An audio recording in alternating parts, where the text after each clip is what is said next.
Hello दोस्तों, स्वागत है आपका एक और नई वीडियो में। तो आज के इस वीडियो में हम फिजिक्स के महत्वपूर्ण प्रश्नों को देखेंगे जो कि हमारी 12वीं बोर्ड परीक्षा के लिए बहुत महत्वपूर्ण है। तो आज का हमारा पहला प्रश्न है, ट्रांसफार्मर क्या है, परिनामन अनुपात क्या है। मतलब जो ट्रांसफार्मर में परिनामन अनुपात होता है वो क्या है। चलिए इसका आंसर देखते हैं। तो है ट्रांसफार्मर एक विद्युत मशीन है। मतलब ये किसके द्वारा चलता है, विद्युत मतलब कि बिजली के द्वारा, जिसका इस्तेमाल विद्युत ऊर्जा को एक सर्किट से दूसरे सर्किट में भेजने के लिए किया जाता है। एक सर्किट से दूसरे सर्किट मतलब जैसे कि एक जगह से दूसरी जगह, जैसे कि लाइन में भी आप देखिएगा या फिर बहुत सारे स्टेबलाइजर्स जो होते हैं उसमें भी ट्रांसफार्मर का इस्तेमाल किया जाता है धारा को कम या फिर ज़्यादा मतलब कि बढ़ाने के लिए। और ये दो प्रकार के होते हैं, एक होता है उपचाई ट्रांसफार्मर और एक होता है अपचाई ट्रांसफार्मर।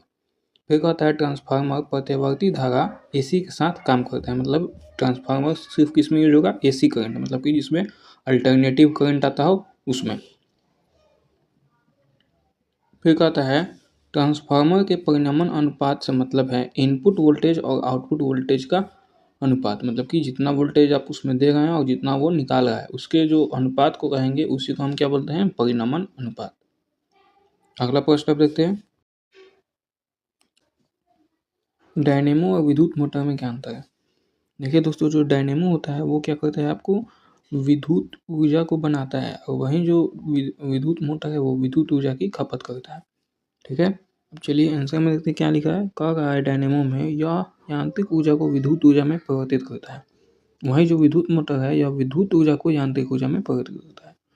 मतलब कि यह यांत्रिक को विद्युत में बदलता है, कौन, डायनेमो, और वहीं जो विद्युत मोटर है ये विद्युत को यांत्रिक में बदलता है।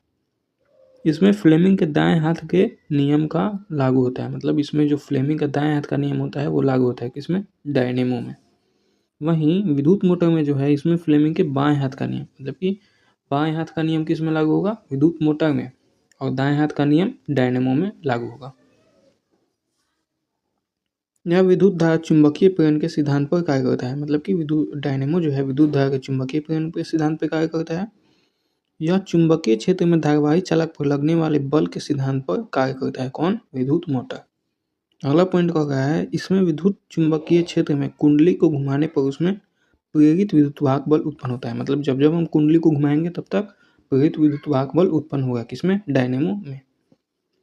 इसमें चुंबकीय क्षेत्र में स्थित कुंडली में धारा प्रवाहित करने पर कुंडली घूमने लगती है। मतलब जब हम इसको धारा देंगे तो वो विद्युत मोटर में जो लगा होगा आपका, समझिए तो रोटर शाफ्ट, वो घूमने लगेगा।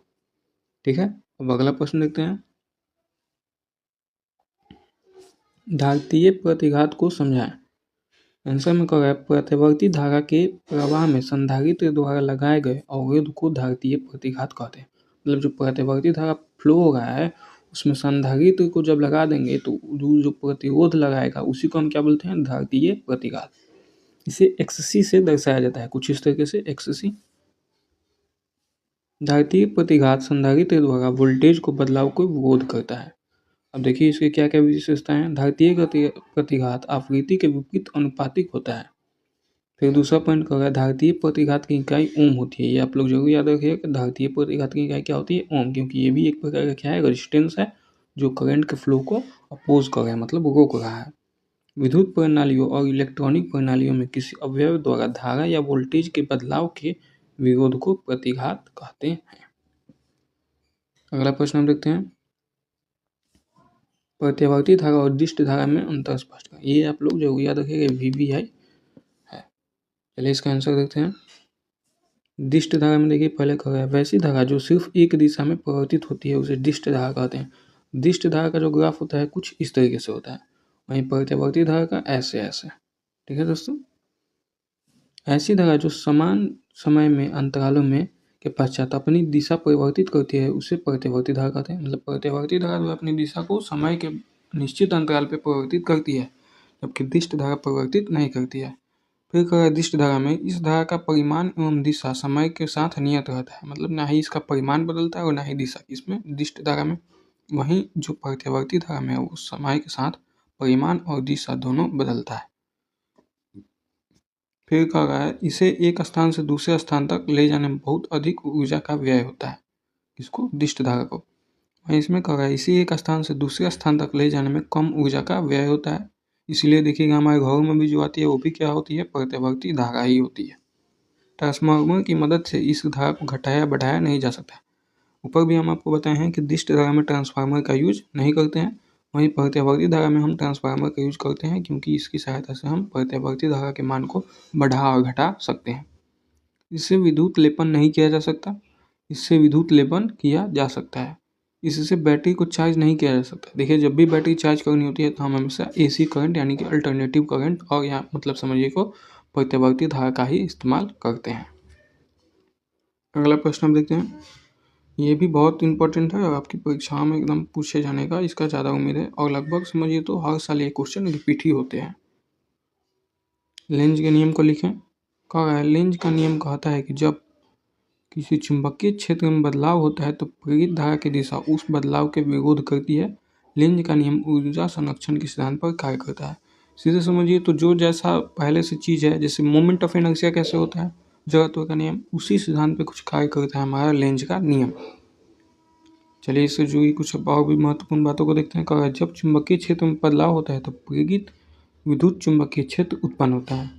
ठीक है, इस प्रेरित विद्युत चुंबकीय क्षेत्र की ध्रुवता से प्रेरित धारा उत्पन्न होती है।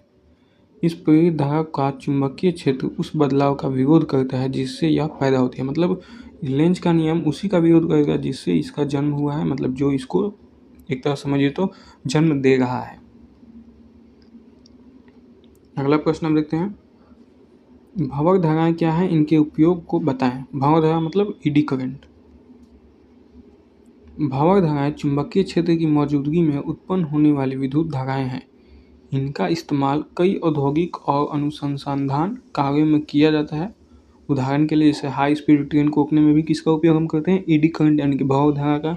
इंडक्शन भट्टियाँ जो होती हैं उनमें भी हम किसका उपयोग करते हैं, भंवर धारा का ही उपयोग करते हैं।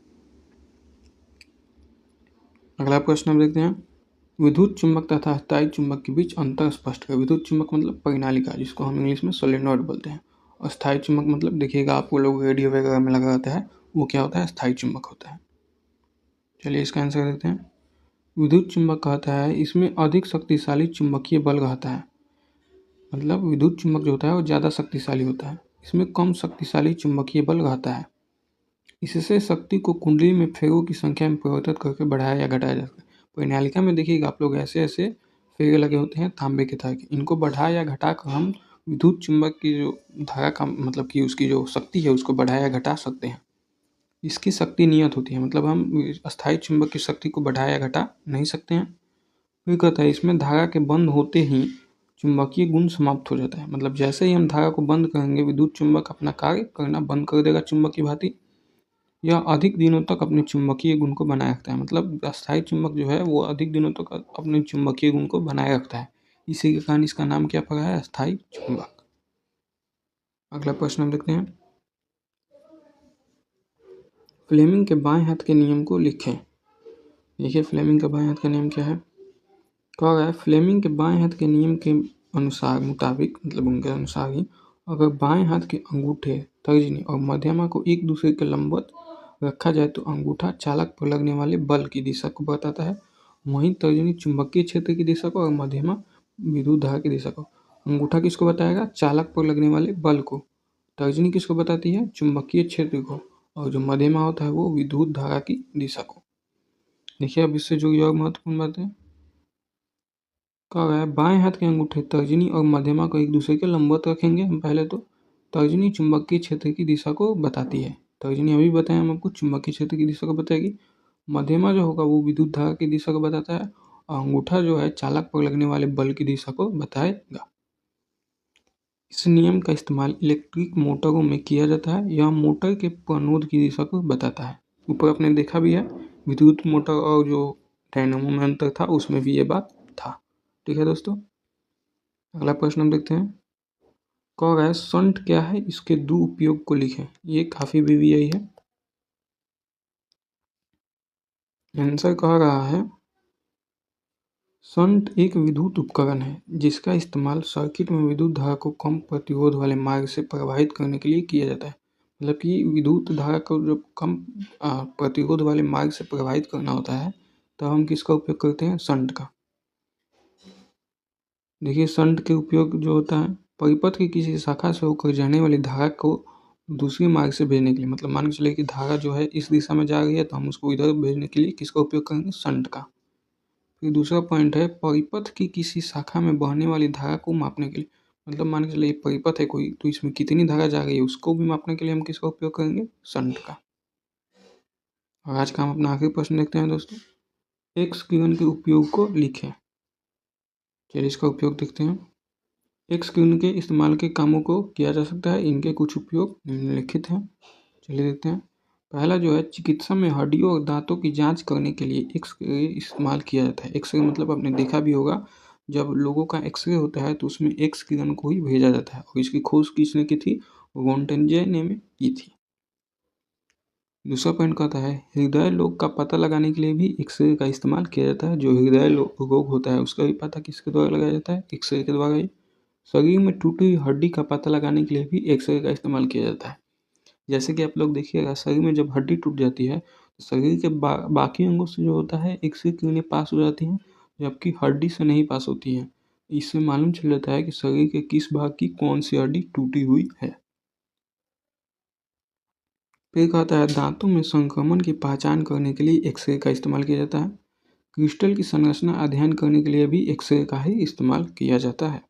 तो ये गए आज के हमारे टॉप 10 VVI क्वेश्चन। आगे की वीडियो में हम इससे जुड़े और भी प्रश्नों को देखेंगे। तो आज की वीडियो में इतना ही दोस्तों, मिलते हैं अगली वीडियो में। तब तक के लिए चैनल को लाइक, सब्सक्राइब और शेयर जरूर करें। Thank you.